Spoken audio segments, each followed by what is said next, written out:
Hello there, and welcome to The Thing, or indeed, The Thing Remastered. We seem to have a bunch of fonts going on there. We've got The Thing, the title, not even sure what font that is. I think it's more just drawn in. And then the Remastered, they've nicely done with the classic John Carpenter font. And then press any button is yet another font. And I think even when we get into the menus, there's a completely different font. They're all about trying out different fonts, but I'm quite pleased with the remaster. They've honoured the spirit of John Carpenter with that font that he I don't know if he used it on every film, but definitely a lot of them. Maybe every film. It's definitely known as the John Carpenter font. But yeah, I'm getting a bit ahead of myself. So this is, of course, a game not based on, but a sequel to the 1982, as I've mentioned, John Carpenter film The Thing. And this came out originally in 2002, I think, on Xbox, PS2 and PC. Funnily enough, 20 years after the John Carpenter film, and was called The Thing, but is really The Thing 2. But I completely understand why they called it The Thing, because you don't really need to have seen the film. It's more because everything is kind of revealed. Yeah, you don't really need to see the film, but it kind of helps if it was. And I suppose it could have been confusing to call the game The Thing too. So kind of let them off on that one. Though I will not let them off on the kind of reboot prequel to John Carpenter's The Thing, which I think was in something like 2011. The 2010s, basically a prequel to the John Carpenter film that is also called The Thing. But that, I feel like that's pretty inexcusable, but it's kind of, they do that a lot actually these days. But it's just, I've actually never watched it just because I don't want to ruin the John Carpenter one, because I suppose I should mention I absolutely love The Thing. I can't really remember, and I'm talking about John Carpenter's The Thing, because it gets confusing. There's three things called The Thing. Indeed, if you go way back to the original, I think it was a 50s film, The Thing from Another World, but at least that has the From Another World bit on it. Because, yeah, John Carpenter's film was a remake itself of The Thing from Another World, which was based on a book called Who Goes There? And I forget who the author was. And maybe it wasn't, I'm not sure if it was a full novel or novella. Which I haven't read, but it'd be cool to read that, because I understand that John Carpenter's The Thing follows more closely the book, because the 50s film was very much in the style of those kind of 50s horror sci-fi things, kind of a bit of a monster pick. I think you have a big sort of Frankenstein type monster that sort of lumbers around in the Antarctic attacking the scientists, and then they kill it, and very much of its time. And so the Carpenter one very much feels very different, and he himself as a director describes it as an apocalyptic film. I think he said how the start of it, it's sort of like his aim was to make it feel like the world was ending, and it does definitely have that kind of what's the word? Nihilistic? No, it's not nihilistic. It's just that somber vibe of, we can't do anything about this. We're done, basically. This thing has arrived and we can't really stop it. And yeah, so in preparation of playing through this game, I watched The Thing once again, probably I don't know how many times I've seen that now. At least 10, I would say. Maybe more? Something like that. I can't actually remember the first time I saw it. And I feel like it didn't make as much. I mean, probably because I was young. Probably I was in my teens, maybe even younger when I saw it. And I think maybe a bit like many reviewers at the time, I was so impacted by the gory visuals that I didn't get the deeper, uh, I guess, story going on there and character stuff. But the more it's one of those films. The more you watch it, the better it gets. It's really interesting because so many films you think, oh, but it give a, you know what's coming, and yes, there is that thing of, oh, it's the surprise, but almost the thing is so much. And what's so brilliant is it doesn't overdo it, just like many great films from the 80s and probably the 90s. I feel like they've lost this a lot recently with films where they reveal the monster or the threat too early on. And so many films from the 80s and 90s, you may be nearly an hour into the film before there's some sort of big reveal happening of, oh God, that's what they're up against, or that's what we're fighting in this. And so it's such a slow build, and then there's kind of this burst of like incredible horrific gore. And I feel like the greatest alien type monsters ever made in film are very obviously Alien, from the Alien franchise, just incredible design by H.R. Geiger, and then The Thing, because The Thing doesn't even have a form. It just is whatever it imitates. And the effects on that, they just did fantastically. And it's so intense. There's so much of it. There's so much crazy stuff going on. But it doesn't linger too long. And it's so well lit and so just they show enough and they don't overdo it, and there's just these kind of bursts, but really the main kind of core of the film is this sense of, I suppose, fear and threat, isolation as well, being out in the Antarctic, and also this sense of mistrust. And this game perfectly embodied that. So within this game there is this fantastic fear and trust system, because it kicks off almost immediately after the Thing film finishes, and as you'll see, go in with a crew to investigate the American station, see what's going on, which again is really cool to explore that area, as you will see. But one of the really unique mechanics of this game is your team will get afraid in certain situations.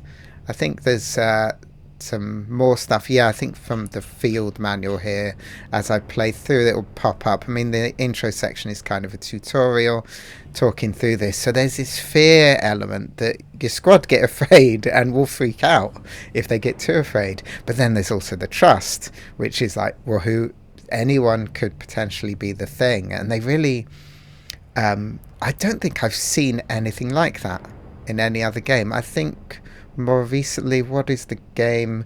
Among Us does the whole trust thing, but not in a single player game like this. And funnily enough, I think, so this is a remaster, and really though, I think this game could have done with a remake. I think there's a lot of unnecessary remakes out there, but this one, I think a remake would have been pretty special, actually. And to not just, maybe not even follow exactly the same story as this, maybe change it up a little bit and maybe expand more on the whole trust thing. I don't know. I think maybe it could happen at some point. Maybe if this remaster is popular, because this is really just a brush of paint over the classic one. But the classic, 2002 game, I was actually trying this out, I think, during lockdown on PC, and it still looked pretty great, with a widescreen fix on it. I had some issues with the controls a little bit, getting that set up, but it looked pretty great. And this just is kind of like with a little bit of a lick of paint on it. But I remember, I think before I had a PS2, because I got a PS2 quite late actually in its life cycle, but I remember years before that I had one of those PlayStation 2 magazines, and there was an article about this, and I remember seeing that cover, and it's The Thing. Is I think what you can see in the background of this menu here was the front cover with obviously The Thing writing, in its stylized way.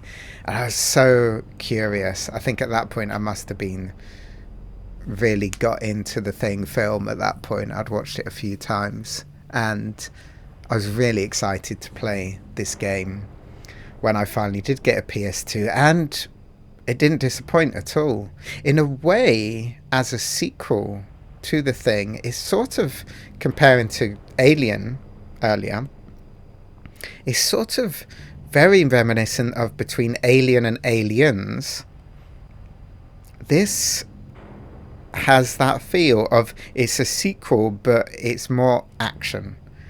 The first one doesn't. I mean, it has a bit of, but you would never describe it as an action film. The fights are very kind of short, whereas this has a lot of action in it, and it's really well done.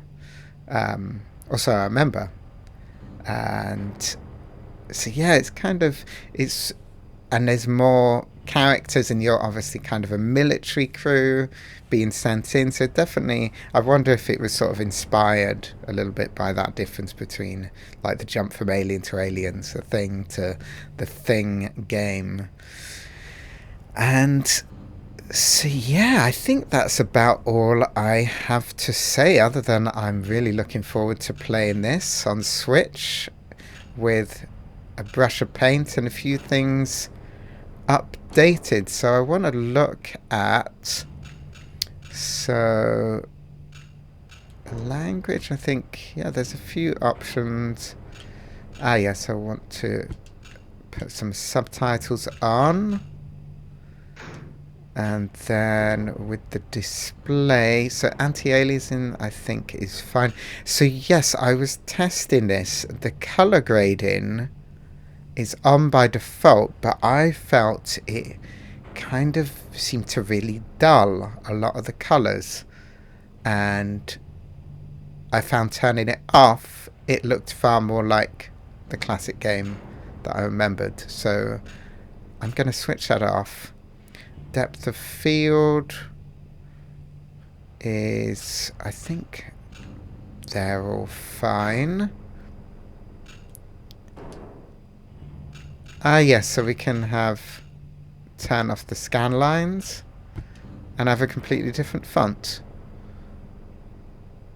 A lot of fonts, but I think this kind of works best. Tutorials, shall I leave the tutorials on? Or shall I look through the field manual before I start? I'm not sure. So weapon ammo HUD, yes. NPC overhead icons, so they are useful, but I find them a little bit too large, and to be honest, not having them on is fine, because they're kind of things like when they're shooting, when they're panicked, and they tend to chat a lot, the squad, so you just listen to what they're saying and you can kind of tell where they're at. So the crosshair I'm going to turn off, because it can have, so I guess difficulty, stick to normal, because I'm mostly interested more in the story, but I don't want it to be too easy. Yeah, normal's good. But the auto aiming is kind of nice. I'm going to pop that on high, because high is basically more the circle So without the crosshair on, just your guy will sort of automatically point his gun at the aliens coming. So I'm going to assume, he's a highly trained military guy. Let him do his thing. It makes it a little easier, but it's very helpful. Old school aim. Oh, I think that's in the first person bit. It will move the weapon rather than the whole screen all at the same time, which feels really weird when you try that again, but loads of games had that. It's a bit like in GoldenEye and Perfect Dark, and probably some other games had those kind of things. Glowing pickups, toggle crouch, yes. Ooh, I might turn that off and then see how I go if I'm missing things. And I think that is all fine. Don't want toggle walk. That was the issue I was having on the PC version, because there is only the option toggle walk, and I was using this excellent software called rereleased, where you can just map keyboard controls to the controller, and so you can, if there's a walk button, you can actually even map that to sort of pushing high on the analog stick. But obviously if it's a toggle, it just doesn't work. Or I suppose I should say not pushing high, pushing low. But anyway, that's not to worry about in this, because this is obviously on console, so fully controller. Sound, we're all good. Enable low pass filter. I have no idea what that is, so I'm just going to leave that like that. So now, aha, yes, so motion sensor. So if I move the control, I think it will move the camera. I'm going to turn that off, because I don't really usually do rumble. Oh, something kind of jumped there. Oh, that's... And so with the weapon wheel, you hold down the left bumper, I think, for items, and the right bumper for weapons. And so, funnily enough, I think just because you could always use the right stick to move around the weapon wheel, and that's kind of what I got used to back playing the game. And it kind of feels right, I think, when playing this. So I'm going to stick with that. So, yeah, there we go. So weapon wheel. Yeah, it just sort of feels natural. You hold down the right bumper, use the right wheel. The right analog stick, I should say. So I'm going to stick with that. So, yeah, because use item is then left stick, so it's kind of right and left side. It makes sense to me. So here so quick heal, quick flamethrower. So I'm going to change some of this around a little bit. Oops. So I'm going to do aim weapon. So aim weapon is basically clicking into first person mode. So I find clicking on the right stick kind of better for that. Interact, yeah, we want that as B. I think reload, I wanted to change to A, and then have crouch as the left stick. Walk he'll just do automatically. And then squad menu, because I'm going to be looking at that a lot. I'm going to put that as X, and inventory menu, yeah, on Y. So then those important things are on the face buttons. And then that's all fine. So I'm not sure what to do about quick heal. Or, oh, I suppose because the flamethrower is... Yeah. The flamethrower is actually probably going to be one of the most useful weapons. So maybe... Shall I try that as up? Quick heal as down, and then maybe next weapon, or shall I do it with items? Maybe next item, previous item. And then if these two aren't so useful, potentially use those for next weapon and previous weapon. Would that be good? Yeah, I think that kind of makes sense. Okay. I think I'm good.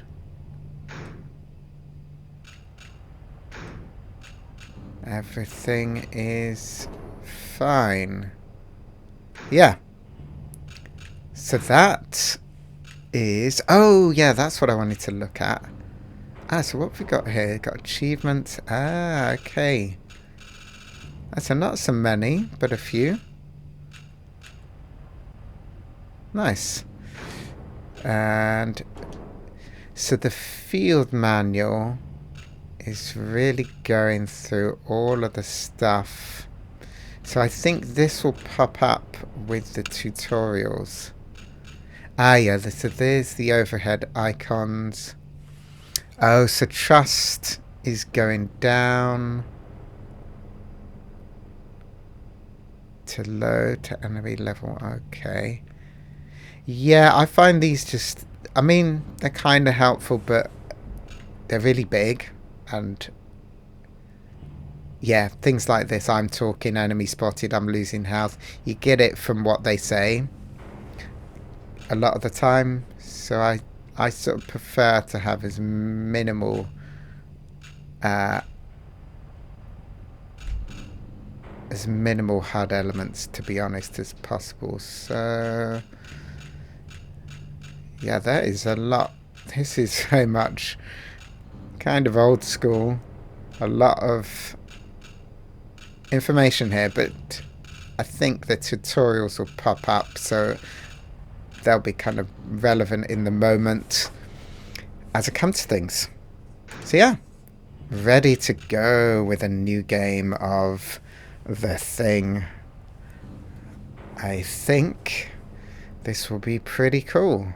Well, I hope it will. I mean, this is a...